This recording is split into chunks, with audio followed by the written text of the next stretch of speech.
Hello everyone. तो आज हम लोग वेस्ट बंगाल बोर्ड के क्लास 10 के रेशियो एंड प्रोपोर्शंस के कुछ सम्स करते हैं।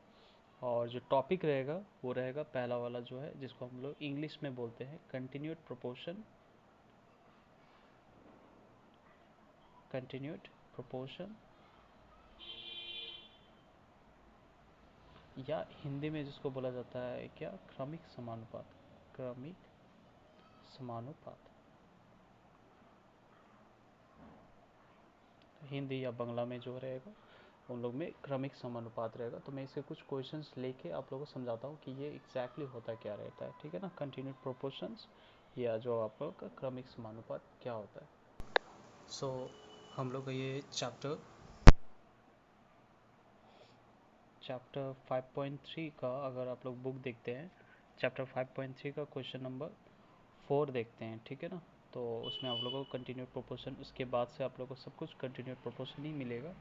तो इसमें हम लोग जैसा कि दिया हुआ क्वेश्चन में, that if A ratio B, ठीक है ना, या तो अनुपात बोलते हैं हम लोग जानते हैं। So a ratio B is equal to B ratio c अगर दिया हुआ है तो हम लोग को कि प्रूव करने दिया होगा, ठीक है ना, कि प्रूव दैट, और हिंदी में बोलने से प्रमाणित करना है, ठीक है ना। दैट कि क्वेश्चन में लिखा हुआ like A square plus B square, sorry A square B square C square, उसके साथ 1/a³ plus 1/b³ plus 1/c³, ठीक है ना। ये जो है डायरेक्ट इक्वल टू क्या रहेगा, a³ plus b³ plus c³। ये हम लोग को प्रूव करके दिखाने होंगे, ठीक है। तो एग्जैक्टली यही क्वेश्चन है, आप लोग देख सकते हैं question chapter number 5.3 question number 4, और बहुत इंपॉर्टेंट क्वेश्चन है for the West Bengal board class 10 के लिए, ठीक है ना। बहुत बार आया हुआ है इस टाइप के। तो आइए अब हम लोग क्या करते हैं, सॉल्व करते हैं। तो सबसे पहले अगर जब भी कोई क्रमिक समानुपात या कंटिन्यूड प्रोपोर्शन में अगर दिया रहता है रेशियो को, तो सबसे पहले हम लोग को इसी को अरेंजमेंट करना होता है, ठीक है ना। तो ये रहा सोल्यूशन। तो जो लिख सकते हैं हम लोग, दिया गया है या गिवन लिख सकते हैं इंग्लिश में। सो दिया गया है A ratio B is equal to B ratio C, है ना। तो अब इसको हम लोग अरेंज करने का जो तरीका होता है वो मैं आपको दिखा रहा हूँ कि कैसे करके इसको अरेंज किया जाता है। कोई भी कंटिन्यूड प्रोपोर्शन रहता है उसी को हम लोग इस तरीके से अरेंज कर सकते हैं। तो ए बाई बी लिखते हैं is equal to b by c लिखते हैं, और इक्वल टू क्या लिखते हैं, के। यहाँ पे माना लिख सकते हैं या इंग्लिश में से लिख सकते हैं, ठीक है। तो obviously a is equal to, यहाँ पे हम लोग को मिल जाता है therefore a is equal to, obviously a के नीचे में जो रहता है उसी के साथ के को लिखना होता है। तो बी के हो गया, और बी इज इक्वल टू, मतलब यहाँ पे दिख रहा है दूसरा वाला, बी इज इक्वल टू क्या मिल रहा है, सी के, ठीक है। अब यहीं पे मेन चीज़ है कि आपको फोकस करना होगा यहीं पे। तो कंटिन्यूड प्रोपोर्शन में यही चीज़ यहाँ पे फ़र्क पड़ता है कि बी का जो टर्म है वो क्या के फॉर्म में, सी के फॉर्म में। इधर में भी बी दिख रहा है ना, तो इसके जगह में हम लोग क्या लिखते हैं, सी के लिख सकते हैं। तो ये रहा सी के लिखे, और के जो इसका पहले से ही था तो इसको इस तरह से लिख दिए, जो कि थोड़ा सा सिंप्लीफाई करते हैं तो सी के स्क्वायर हो जा रहा है। इसका मतलब ए का जो मान है पहले बी के था, अब बी के नहीं है, अब ए का जो मान है वो पूरा सी के स्क्वायर है, और b का जो वैल्यू है वो ऑलरेडी पहले से ही c के था, ठीक है ना। और यहाँ पे मेन चीज़ हम लोग को ध्यान देना है कि a का जो वैल्यू है या मान है वो c के टर्म में आया है, और b का जो मान है वो भी क्या के टर्म में आया है, c के टर्म में आया है, ठीक है ना। तो ये चीज़ इंपॉर्टेंट है कि एक ही टर्म रहे, ठीक है ना। ऐसा नहीं कि यहाँ पे c है इधर में कोई e f ऐसा कुछ रहे, ऐसा नहीं हो सकता। अगर b जो टर्म है, मतलब जो सबसे नीचे वाला जो टर्म है वही अगर c के फॉर्म में, इसका मतलब ए भी सी के फॉर्म में रहेगा, अदर कुछ भी रहे वो भी सी के फॉर्म में ही रहना चाहिए, ठीक है। तो ये हम लोग ने पहले निकाल लिया है। अब बहुत सिंपली हम लोग क्या करते हैं, लेफ्ट हैंड साइड और राइट हैंड साइड सॉल्व कर सकते हैं इसके। तो बता रहे हैं कि किस तरह से होगा।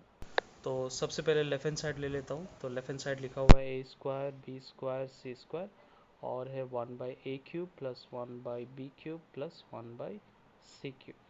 तो यहाँ पे a है, तो a का वैल्यू ऑब्वियसली हम लोग यहाँ पे देख रहे हैं कि a इज इक्वल टू क्या है, सी के स्क्वायर। तो इस जगह पे हम लोग लिख सकते हैं सी के स्क्वायर, और इसका स्क्वायर ऑलरेडी है तो उसका पावर 2, ठीक है। उसी तरह b का जो वैल्यू है हम लोग c के, तो इसी को भी ब्रैकेट में लिख दे रहे हैं c के, लेकिन दिख रहा है कि b का भी स्क्वायर था तो ये रहा स्क्वायर इसमें भी रहेगा, और c का कोई है ही नहीं हम लोग का, ठीक है, तो जैसा का वैसा ही रहेगा वैल्यू। सेम हियर 1/a³ बोला गया है, तो a का जो मान है वैल्यू है वो पहले लिख लेते हैं, फिर उसका भी पावर 3 दिख रहा है हम लोग को, तो पावर 3 लिख दिए। सेम 1/b³ है, तो b का मान जो है हम लोग के पास ck है, तो ये रहा ck, और पावर क्या है इसके भी 3 है। ठीक है, तो 1/c³ का कोई मान नहीं है, जैसा का वैसे लिख दिए। ठीक है, इसमें हम लोग थोड़ा सा इसको सिंप्लीफाई करते जानते हैं कि पावर जो रहता है वो इस पे भी रह जाता है, और इसके पावर इसके साथ पावर के साथ क्या करता है मल्टीप्लाई होता है, तो ये रहा। और सेम उसी तरीके से इसका भी c² k² और ये रहा c²। ठीक है, इसका भी हम लोग थोड़ा सा सिंप्लीफाई कर ले रहे हैं। ये हो जा रहा है c³ और k का पावर 6 प्लस 1/c³, k का पावर कितना आ जा रहा है ये भी 3 और 1/c³। ठीक है, तो आप देख ही रहे हो कि यहाँ पे जो कॉमन c³ और c³ सबके बटा में है, मतलब सबके डिनोमिनेटर में है, तो हम लोग c³ को बाहर निकाल सकते हैं, तो निकाल ही लेते हैं। और ये वाला को ऑब्वियसली जानते हैं कि जो इंडेक्स या लॉ ऑफ इंडिसेस या एक्सपोनेंट है, उससे हम लोग जानते हैं कि c² मतलब c का पावर 6 हुआ, और k का पावर भी 4 और ये यहाँ पे 2 है, तो 6 हुआ। और इस इधर से हम लोग का जो कॉमन आया था c का पावर 3 वो ले लिए हम लोग। ठीक है, अब यहाँ पे जो रह जा रहा है क्या रह जा रहा है k का पावर 6 प्लस 1/k का पावर 3 प्लस 1 जस्ट 1 ही रह जा रहा है। ठीक है, तो ये कैंसिल हम लोग कर सकते हैं यहाँ पे 3 तो c3 है, और ये जो k का पावर 6 है, ठीक है ना, इसको आप मल्टीप्लाई कर सकते हैं तो बहुत इजी रहेगा। तो k का पावर 6 के साथ अगर ये मल्टीप्लाई होता है तो यहाँ पे सिर्फ 1 रहा।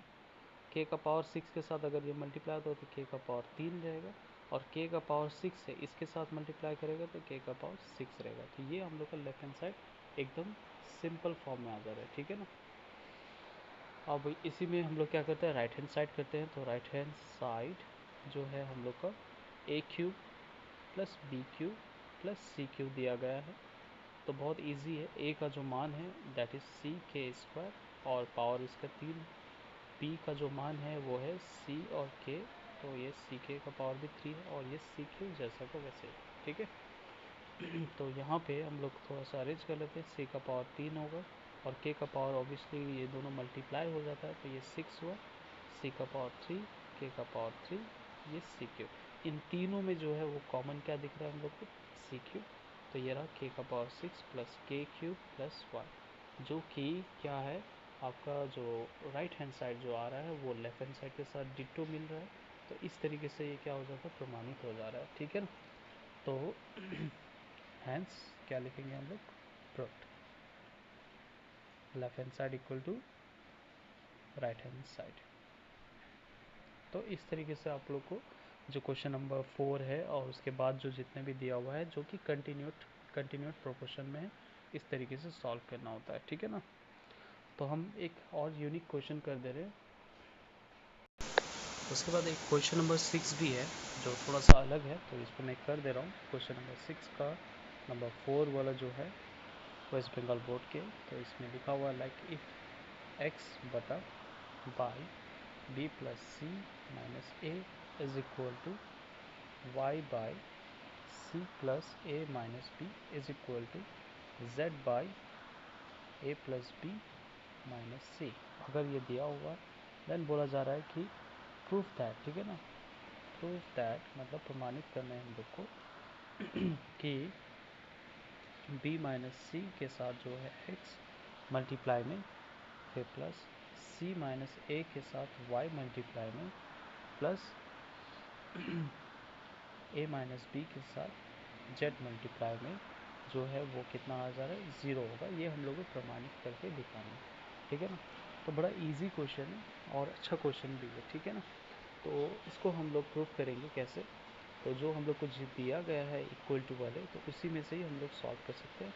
बड़ा इजी क्वेश्चन है। देखिए x बटा p plus C minus A बराबर y by C plus A minus B Z by A plus B minus C, equal to क्या करते हैं हम लोग के मान लेते हैं, तो यहाँ पे माना लिखते हैं ना, हिंदी में रहा तो माना और इंग्लिश में रहा तो से लिख लेते हैं। तो जैसे ये लिख लेते हैं तो हम लोग जानते हैं कि x और उसके जो डिनोमिनेटर है वो क्या रहेगा k के साथ मल्टीप्लाई रहेगा, तो इसलिए यहाँ पे लिखते हैं therefore x is equal to ये जो k है उसके साथ इसको ब्रैकेट में लिख लेते हैं b प्लस सी माइनस ए। उसी तरीके से क्या मिलेगा, y का जो वैल्यू रहेगा k के साथ, ऑब्वियसली इसका जो डिनोमिनेटर है c प्लस ए माइनस बी, और जो z है उस z को भी हम लोग क्या करेंगे इसी तरीके से k के साथ क्या रहेगा a प्लस बी माइनस सी। ठीक है ना। तो पहले हम लोग ये तीन लिख लिए। अब जो है प्रूफ करने जो बोला जा रहा है कि left hand side equal to zero होगा, तो हम लोग पहले लेफ्ट हैंड साइड लिख लेते हैं। ठीक है। तो यहाँ पे लिखते हैं लेफ्ट हैंड साइड जो कि क्या है b माइनस सी, और x के जगह में जो है पहले लिख ले रहे हैं, फिर c माइनस ए उसके साथ y, और a माइनस बी के साथ क्या है z का जो अभी लिख लेते हैं। फिर मान ये जो वैल्यूज़ है x y z का जो वैल्यूज़ हम लोग लिखे हैं उसी को यहाँ पे बस प्लेस करते हैं। ठीक है ना। तो ये रहा b माइनस सी, और x के जगह में हुआ k के साथ ये k, उसके बाद b प्लस सी माइनस ए, फिर c माइनस ए के साथ y का जो वैल्यू है वो है क्या k के साथ c plus A minus B, and last one plus A minus B, और z का मान जो है जैसा है उसी को लिखते हैं a प्लस बी माइनस सी। ठीक है ना। इन तीनों में ये एक टर्म है, ये एक टर्म है, और ये एक टर्म है। इन तीनों में यहाँ पे भी k है और यहाँ पे भी k है, तो k हम लोग कॉमन ले लेते हैं। ठीक है। तो उसके बाद क्या रह जा रहा है यहाँ पे b माइनस सी के साथ, इसको ब्रैकेट में जैसा है वैसे ही लिखना है आप लोग को, कॉपी करना है। ठीक है। तो ये पहले कॉपी पूरा कर लेते हैं डिटो।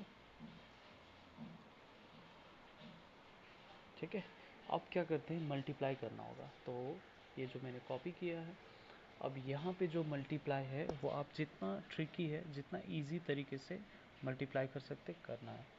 तो मैं एक इजी तरीका बता रहा हूँ। जैसे यहाँ पे b माइनस सी है और ये b प्लस सी है, तो b माइनस सी और जब b प्लस सी मल्टीप्लाई होता है तो हम लोग को एक फार्मूला पता है कि a प्लस बी और a माइनस बी कहीं पे भी आ सकता है। तो आए से ये क्या लिख सकते हैं हम लोग, by formula a square minus B square लिख सकते हैं ना हम लोग। तो यहाँ पे भी वही फार्मूला फॉलो कर सकते हैं हम लोग। b minus c plus b plus c मतलब होता है क्या b square minus c square, और ये b माइनस सी जो है अब सिर्फ a के साथ मल्टीप्लाई होगा। तो a के साथ अगर b माइनस सी मल्टीप्लाई करेंगे तो क्या रहेगा माइनस ए बी, और प्लस में क्या रहेगा ए सी। ठीक है ना, ए सी। बहुत इजी तरीका है। इतना बड़ा सा जो मल्टीप्लाई है वो बहुत सिंपल तरीके से हो सकता है अगर आप लोग थोड़ा सा दिमाग लगाएंगे।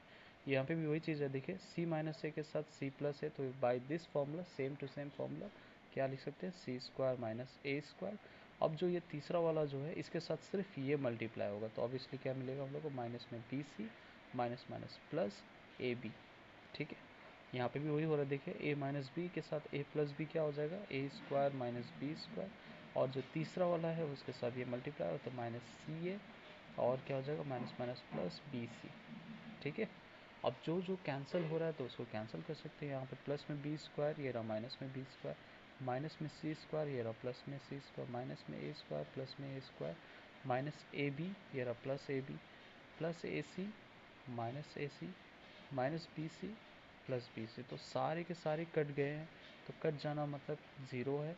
तो ज़ीरो के साथ कुछ भी मल्टीप्लाई होता है तो ज़ीरो आ रहा है, जो कि क्या है राइट हैंड साइड है। तो इस तरीके से ये क्या हो रहा है प्रूव्ड हो रहा है। तो बड़ा सिंपल सा था मल्टीप्लाई, आप लोग को थोड़ा ध्यान से देखना है। इस पर बहुत ईजी तरीके का फॉर्मेट में बैठा हुआ है। ठीक है ना। तो इस तरीके से ये क्वेश्चन किया जा रहा है। ओके। सो ये था नंबर 6 का 4 नंबर जो कि थोड़ा सा यूनिक है। और इसके बाद और भी कुछ क्वेश्चंस हम करेंगे जो आपके रेशियो एंड प्रोपोर्शन में थोड़ा यूनिक रहेगा और जो इम्पोर्टेंट रहेगा। ठीक है ना। तो मिलते हैं हम लोग अगला वीडियोस पे जहाँ पे हम लोग वेस्ट बंगाल का कुछ सॉल्व करेंगे।